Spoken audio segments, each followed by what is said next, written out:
뇌물수수와 성범죄 의혹을 받는 김학의 전 법무부 차관이 어제 2차로 검찰에 나와서 조사를 받고 귀가했습니다. 이번에도 혐의를 전면 부인했다고 전해지고 있는데요. 귀가하는 김 전 차관의 모습 보고 오겠습니다.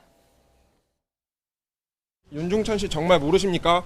뇌물과 성접대 의혹 모두 부인하시나요? 두 번째 조사인데 혹시 하실 말씀 있으세요? 한마디만 해주시죠. 윤중천 씨 진짜 모르세요? 네, 윤중천 씨를 진짜 모르세요라고 기자들이 두 차례나 질문을 했는데 지금 전면 부인하고 있는 상황 아니겠습니까? 아마 조사를 받아보고 조사단이 갖고 있는 패를 봤을 것 같아요. 보고 윤중천 모른다 하더라도 큰 문제가 없을 거라고 판단을 한 다음에 네. 윤중천을 모른다고 한 것 같습니다. 모르겠습니다. 예. 윤중천 진짜 모르는지 아는지는 뭐 본인이 잘 알겠죠. 예. 본인이 모를 수도 있겠죠. 그렇지만 일단은 그렇게 얘기한 이유는 조사하는 과정, 형사재판 같은 거는 조사도 마찬가지고 재판도 마찬가지고 했냐 안 했냐도 중요하지만 했다면 그에 합당하는 증거가 얼만큼 있느냐. 그 증거가 과연 혐의를 입증할 수 있는 그만큼의 증거가 되느냐. 네네. 그 부분인데 그 정도가 안 된다고 판단이 됐기 때문에 윤중천 모른다. 그리고 성폭행 없다라고 얘기한 것으로 좀 보입니다. 예. 그러니까 이제 법을 누구보다도 잘 알고 있기 때문에 이런 전략을 세운 게 아닌가라는 생각이 드는데 일단은 지금 이번 검찰 조사에서 검찰은 어떤 부분에 중점적으로 확인을 한 걸까요? 일단은 그 새로운 이제 공여자를 찾았던 것 같습니다. 네. 지금 그 윤중천 씨만 얘기하고 있는데 윤중천 씨 이외에 제3자가 등장을 한 것을 뇌물을 줬다. 예. 즉 2009년 이후에 3천만 원 상당의 뇌물을 줬다. 네네. 그것을 수시로 줬고 또 예를 들면 그 휴대폰도 대신 제공을 하는가 하면 여러 가지 이제 관련된 그 밥값 용돈을 줬다라고 네. 하면 일단은 그 공소시효에 상당 부분 살아있는 부분이 분명히 있기 때문에요. 네네. 이 부분을 이제 착안을 하고 있는 것 같고요. 또 이제 공소시효와 이제 관련돼서 예를 들면 1억 원 이상이 되게 되면 공소시효가 이제 15년으로 되는데 네. 이 법률을 이제 구성하기 위해서 제3자 뇌물 공유에 대해서 착안하고 있는 것 같습니다. 네. 이제 다만 이제 이런 경우에 부정한 청탁이 과연 윤준청 씨가 김 차관에게 했느냐 이 부분을 이제 그 증명하는 것이 하나의 그 과제이긴 합니다만 즉 1억 원 상당에 대한 금전을 사실상 자신을 고소한 이모 그 여성과 관련돼서 이것을 예. 무마하는 조건이 하나의 뇌물성이 되지 않느냐 예. 이런 이제 논리를 현재 검찰에서는 이제 구성하고 있는 것인데 예. 이것도 과연 지금 계속 그 부인을 하고 있는 마당에서 사실관계도 확정이 안 돼 있는데 법리까지 똑같이 정확하게 구성하는데 과연 검찰이 제대로 할 수 있을지 네. 이 부분은 좀 지켜봐야 할 대목입니다. 예. 그러니까 이 김학의 전 차관에 대한 혐의가 뇌물수수 그리고 이제 성범죄와 관련된 건데 뇌물과 관련해서는 이제 새로운 증거가 확보가 됐다고 하지만 성범죄 부분은 조금 까다롭다라는 생각이 드는 게 이 피해 그렇죠. 여성이 자신이 아니다. 동영상에 등장한 여성이 자신이 아니다라고 얘기를 했어요. 문제가 좀 생겼죠. 예. 성범죄 이전에도 2번 했습니다. 그럴 때도 사실 혐의가 없어서 불기소, 무혐의 처분이 내려졌는데 그랬죠. 이번에는 그 2013년도에 고소를 했던 여성이 본인이라고 주장을 하면서 새로운 어떤 진술을 확보해서 조사를 새로 시작했는데 그렇죠. 다시 동영상을 보여주니까 이 사람이 내가 아닐 수 있다라고 얘기를 했습니다. 그 이유는 그겁니다. 동영상의 촬영 시점이 단발머리인데요. 네. 단발머리가 지금 본인은 8년 초에 그 단발머리로 깎았다고 그랬는데 네. 이 동영상 촬영 시점 2007년 말, 뭐 시기이 좀 다릅니다. 네. 그러다 보니까 여성 입장에서는 그러면 내가 아닐 수 있다라고 얘기를 한 겁니다. 예. 다만 이게 진술의 신빙성이 조금 엇갈리서 문제가 될 여지가 충분히 있는데 그렇다고 하더라도 옛날 한 10년 전의 일이거든요. 예. 그렇기 때문에 여성의 어떤 단발 카트 시점 이 부분 가지고 모든 진술이 잘못됐다고 보기는 어렵고요.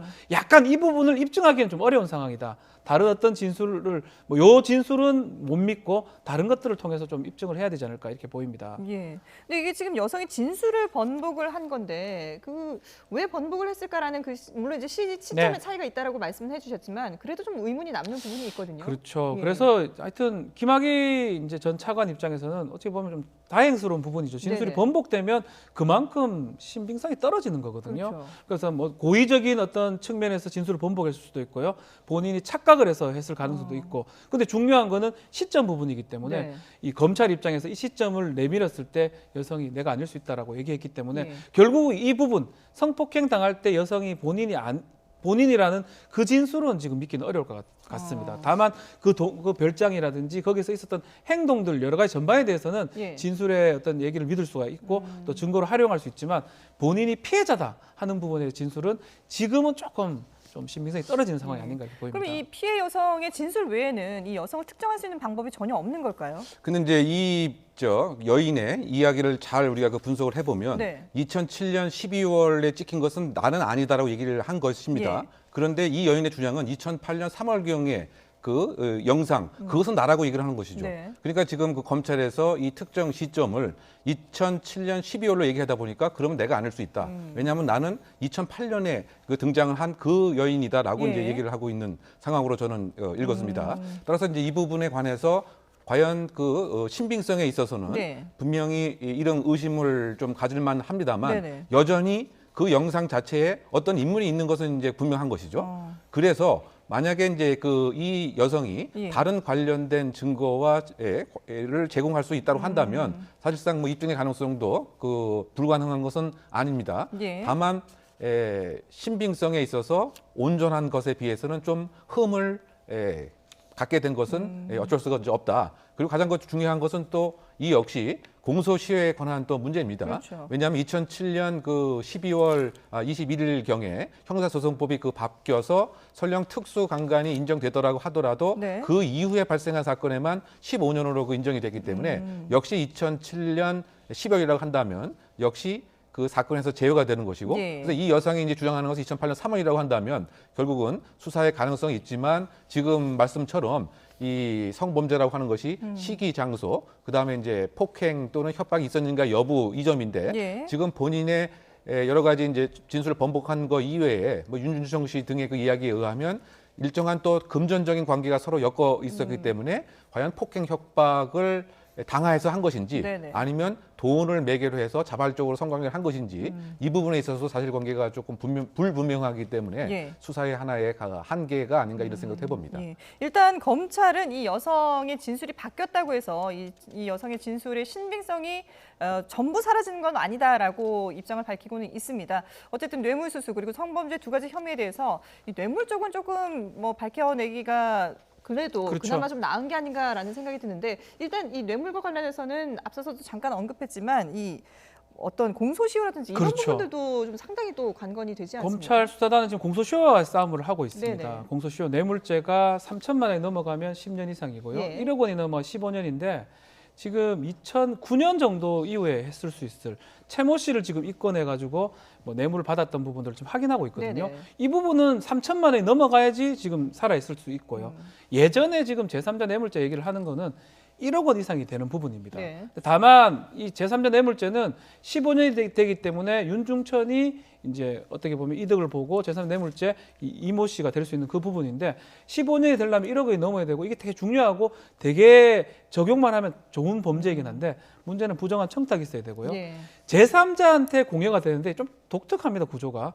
이 여성이 뇌물죄 당하는 거를 막기 위해서 이 사람한테 이득을 준 거라는 거거든요. 예. 여성한테. 근데 사실 알고 보면 김 전 차관 입장에서는 자신의 혐의를 좀 피하기 위해서 만약 두 사람이 소송에 들어가 버리면 고소가 성립되고 소송에 들어가면 본인 내용이 나올 수 있기 때문에 네네. 그래서 막았는데 결과론적으로는 제3자한테 공여가 된 이득을 준택이 돼버리기 때문에 법리 구성이 된다 그러면 15년짜리가 되기 때문에 네. 그때까지 조사가 가능하고요. 만약 이게 안 된다 그러면 지금 최모 씨한테 받았던 어쩌면 별건 수사할 수 있습니다. 예. 조사를 하는 과정에 드러났던 최모 씨의 어떤 그 3천만 원짜리 이상 이것만 지금 입건이 가능한 그런 상황입니다. 네, 지금 얘기를 들어보면 뇌물죄도 사실 입증하기가 사실 쉽지는 쉽지가 않은 않습니다, 실제로 그런 말씀드리면. 상황인 것 같은데 네. 그러면은 이 성범죄와 관련해서는 검찰이 또 어떤 부분에 좀 주력해서 들여다봐야 될까요? 그러니까 이번에 이제 그 구속영장을 뭐 금명간 청구한다라고 이러면 오늘 하는 청구를 한다고 하니까 뭐 얘기가 나오는데 예. 거기 일단 그 성범죄 관련된 얘기를 포함할지 네. 이 부분도 사실 조금 애매한 부분이 아닌가 생각됩니다. 예. 지금 얘기가 나온 것처럼 예. 그 피해자의 진술의 신빙성이 그 의심되는 상황에서는 네. 법원 입장에서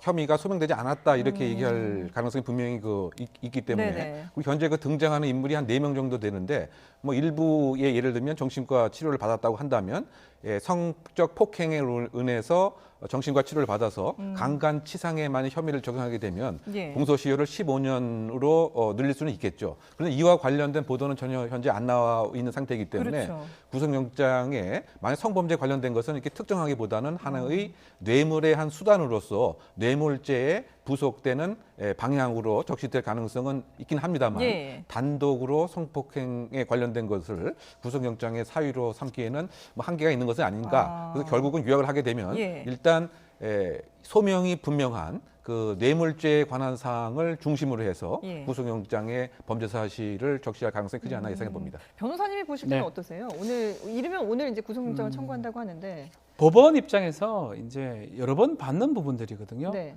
검찰에서 네네. 법원에서 어쩌면 최모 씨 부분은 별건의 가능성이 있기 때문에 네. 법원에서 좋지 않게 볼 가능성도 있습니다. 아. 그리고 금액을 다 특정을 해서 과연 최모 씨 부분에서 3천이 넘는지 네. 그리고 제3자 뇌물죄가 이 쟁점상 법리상 이게 맞을 수 있을지 1억이 넘긴 넘거든요. 네.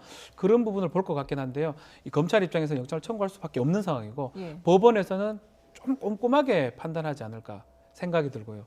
그래서 영장 발부가 예상하기 어렵을 것 같습니다. 아, 영장 청구는 하더라도 발부까지 가능할지는 아직까지는 조금 의문이 예. 남는다. 예, 알겠습니다.